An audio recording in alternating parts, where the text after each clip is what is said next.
नमस्कार प्यारे विद्यार्थियों, मैं डॉक्टर सरवण सैनी, सहायक आचार्य राजनीति विज्ञान। आज अपन औपचारिक पढ़ाई शुरू करने से पहले बीए पाठ प्रथम के राजनीति विज्ञान के विद्यार्थियों को आपके इस क्लास में यानी बीए पाठ फर्स्ट में राजनीति विज्ञान का जो सिलेबस है, पाठ्यक्रम है, उसकी सूचना आपको देनी ज़रूरी है नियमित अध्यापन से पूर्व। तो आपके जो राजनीति विज्ञान के 2 पेपर हैं, फर्स्ट पेपर का नाम है राजनीति विज्ञान के मूलाधार और सेकंड पेपर का नाम है भारतीय राजनीतिक चिंतन। दोनों पेपर 100 नंबर के हैं, यानी कुल राजनीति विज्ञान का जो कुल पेपर है वो 200 नंबर का है। 100 नंबर का फर्स्ट पेपर, 100 नंबर का सेकंड पेपर की परीक्षा आपके होगी। और इसमें जो 100 नंबर का पेपर आपके होगा उसमें 40 नंबर के छोटे प्रश्न आएंगे, 60 नंबर के बड़े प्रश्न आएंगे, जिसमें आपके सिलेबस की जो 3 इकाइयाँ हैं, प्रत्येक इकाई में से 2-2 20-20 नंबर के प्रश्न आएंगे और प्रत्येक इकाई में से आपको कोई भी एक प्रश्न है वो करना होगा। चलिए अब आपका जो सिलेबस है वो उसके बारे में मैं आपको बताता हूँ। फर्स्ट पेपर का नाम है राजनीति विज्ञान के मूल आधार, जो आप अपनी स्क्रीन पर देख रहे होंगे। प्रथम प्रश्न पत्र राजनीति विज्ञान के मूल आधार। तो जैसा भी मैंने आपको बताया कि फर्स्ट पेपर का जो पूरा सिलेबस है 3 खंडों में या इकाइयों में विभाजित है। एक यूनिट फर्स्ट, सेकंड, थर्ड या खंड क, ख, ग, जो आपको अपनी स्क्रीन पर वो दिखाई दे रहा है। ये जो पेपर है जिसका नाम राजनीति विज्ञान के मूल आधार है, इसमें राजनीति विज्ञान की बेसिक या मूल बातें हैं वो इसके अंतर्गत है वो आएगी। जैसे कि यूनिट फर्स्ट या यूनिट खंड क में जो सिलेबस दिया गया आपके राजनीति विज्ञान का परंपरागत और आधुनिक दृष्टिकोण, इसके अंतर्गत आपको पढ़ना पड़ेगी कि राजनीति विज्ञान परंपरागत स्वरूप में कैसी थी और आधुनिक स्वरूप में कैसी, यानी पुरानी राजनीति विज्ञान कैसी थी और आधुनिक राजनीति विज्ञान कैसी है। इसके बाद जो अगला टॉपिक है आपके फर्स्ट यूनिट में व्यवहारवाद है, उत्तर व्यवहारवाद है, अंतः अनुशासनात्मक दृष्टिकोण है, राजनीति विज्ञान का अन्य समाज विज्ञानों से क्या संबंध है वो हैं। इसके अलावा शक्ति, सत्ता और वैधता की अवधारणा है वो आपके इस फर्स्ट पेपर की फर्स्ट यूनिट में है वो रखी गई है। इसके बाद अपन बात करते हैं आपके सिलेबस की यूनिट सेकंड यानी खंड ख में। खंड ख में राजनीति विज्ञान की कुछ बेसिक अवधारणाएं हैं, सर्वप्रथम वो रखी गई हैं और ये अवधारणाएं मुख्यतः आधुनिक राजनीति विज्ञान की हैं। जैसे राजनीति व्यवस्था सिद्धांत आप जो स्क्रीन पर देख रहे होंगे। उसके बाद आपके सिलेबस में रखा गया है राजनीतिक आधुनिकरण की अवधारणा। उसके बाद है राजनीतिक विकास की अवधारणा। इसके उपरांत आपके सिलेबस में लोकतंत्र है, डेमोक्रेसी आपने पहले भी पढ़ी होगी, तो लोकतंत्र के विषय में सारी बातों का अध्ययन इसमें करना होगा। उसके बाद निरंकुश तंत्र है आपके सिलेबस में। फिर है राजनीतिक दल यानी पॉलिटिकल पार्टीज़। उसके बाद प्रेशर ग्रुप यानी दबाव समूह।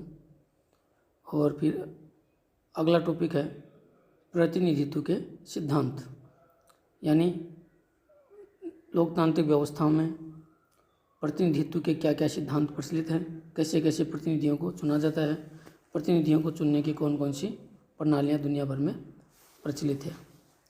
फिर अगला टॉपिक है विधि का शासन और उसके बाद है संविधानवाद और उसके बाद है शासन के प्रमुख अंग। शासन के प्रमुख अंगों में जैसे व्यवस्थापिका, कार्यपालिका और न्यायपालिका, तीनों आपको अलग अलग पढ़नी होगी और तीनों में से ही आपके बड़ा प्रश्न है वो आता है। तो इन तीनों शासन के अंगों का विस्तृत तौर पर आपको अध्ययन करना पड़ेगा। इसके बाद फर्स्ट पेपर की जो अंतिम इकाई या खंड है, खंड ग या यूनिट सी, इसमें राजनीतिक विचारधाराओं को रखा गया है और इसमें जो राजनीतिक विचारधाराएं रखी गई हैं उस प्रकार है। पहली है उदारवाद, दूसरी विचारधारा है प्रत्ययवाद। प्रत्ययवाद को आदर्शवाद भी कहा जाता है। और अगली विचारधारा है मार्क्सवादियों की, मार्क्सवाद, जिसमें मूलतः कार्ल मार्क्स के प्रमुख सिद्धांतों का अध्ययन आपको करना है। उसके उपरांत समाजवाद से जुड़ी हुई एक और जो विचारधारा है लोकतांत्रिक समाजवाद, जो कि मार्क्स के समाजवाद और आधुनिक लोकतंत्र के समन्वय के माध्यम से है वो बनी है। भारतीय विद्यार्थियों के लिए भी ये महत्वपूर्ण है, क्योंकि भारत में भी लोकतांत्रिक समाजवाद को एक राजनीतिक आदर्श के रूप में स्वीकार किया गया है। इसके बाद जो अगली विचारधारा है इसका नाम है अराजकतावाद। या अराजकतावाद जो है ये मूलतः राज्य विरोधी विचारधारा है वो मानी जाती है। और अंत में है नारीवाद, जो आधुनिक समय में खूब चर्चित है। तो ये है आपके फर्स्ट पेपर, यानी जिसका नाम है राजनीति विज्ञान के मूल आधार का पाठ्यक्रम या सिलेबस। अब बात करते हैं अपन सेकंड पेपर की। फर्स्ट ईयर का जो सेकंड राजनीति विज्ञान का सेकंड पेपर है, द्वितीय प्रश्न पत्र, उसका नाम है प्रतिनिधि भारतीय राजनीतिक विचारक, जिसको भारतीय राजनीतिक चिंतन भी बोलते हैं, अंग्रेजी में इंडियन पॉलिटिकल थॉट के नाम से भी इसे इस पेपर को जाना जाता है। फर्स्ट पेपर की तरह ही सेकंड पेपर के का जो पाठ्यक्रम है, सिलेबस है, वो 3 यूनिट यानी 3 खंडों में विभाजित है। पहली जो यूनिट है, जिसको खंड क भी कहा गया है, स्क्रीन पर आप देख रहे हैं, इसमें 3 राजनीतिक विचारक आपके सिलेबस में रखे गए हैं, जो आपको स्क्रीन पर दिख रहा होगा। पहला विचारक है मनु, दूसरा विचारक है कौटिल्य और तीसरा विचारक है शुक्र। इस फर्स्ट यूनिट में जो 3 राजनीतिक विचारक आपके सिलेबस में रखे गए हैं, इन तीनों में समानता ये है कि ये तीनों प्राचीन युग के विचारक हैं। अब बात करते हैं अपन यूनिट सेकंड या खंड ख की। यूनिट सेकंड में जो राजनीतिक विचारक रखे गए हैं वो मूलतः आधुनिक युग के हैं, यानी फर्स्ट यूनिट में प्राचीन युग के, उसके बाद डायरेक्ट जो है आपके सिलेबस में मध्य युग के आधुनिक युग के विचारक हैं वो रखे गए हैं। और ये विचारक मूलतः वो है जो स्वतंत्रता संग्राम में भी है वो सक्रिय थे। इनमें अधिकांश विचारक हमारी आज़ादी की स्वतंत्रता संग्राम में जो है वो सक्रिय थे और उन्होंने अपना योगदान भी दिया है और उन्होंने राजनीतिक चिंतन भी है वो दिया है। तो यहाँ जितने भी विचारक आपके सिलेबस में रखे गए हैं, यहाँ मूलतः उनका राजनीतिक चिंतन आपके लिए महत्वपूर्ण है, क्योंकि ये आपका पेपर है वो राजनीतिक चिंतन का है और जितने भी थिंकर हैं वो राजनीतिक विचारक की हैसियत से ही आपके इस सिलेबस में वो रखे गए हैं। इसलिए इन विचारकों का राजनीतिक चिंतन आपके लिए ज़्यादा महत्वपूर्ण है। तो सेकेंड यूनिट में जो विचारक रखे गए हैं उनमें पहले हैं राजा राम मोहन राय, जो धर्म सुधारक भी थे, समाज सुधारक भी थे और उन्होंने राजनीतिक प्रश्नों पर भी अपने अनेक अवधारणाएं व्यक्त किए हैं, अपने विचार है वो दिए हैं। उसके बाद जो है स्वामी दयानंद सरस्वती।